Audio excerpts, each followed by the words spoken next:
Srinika and Shriyan moral stories. Srinika Shriyan నీతి కథలు, పిట్ట కథలు, బుర్ర కథలు, ఇంకా మరెన్నో. చిన్న కథ 3. ఒకసారి చిన్న అమ్మాయి పేరు సీత.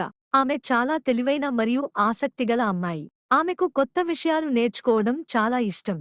ఒకరోజు సీత తన తోటలో ఆడుకుంటుండగా ఆమె ఒక చిన్న మొక్కను చూసింది.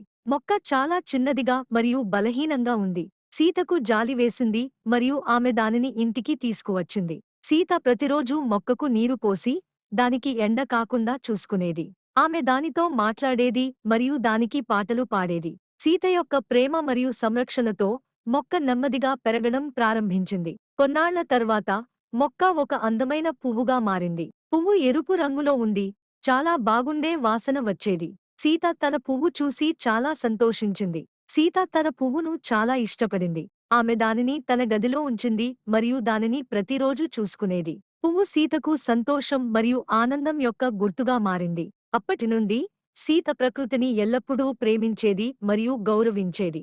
ఆమె మొక్కలు మరియు జంతువులను ఎలా చూసుకోవాలో నేర్చుకుంది మరియు ఆమె ఎల్లప్పుడూ తన చుట్టూ ఉన్న ప్రపంచాన్ని అభినందించేది.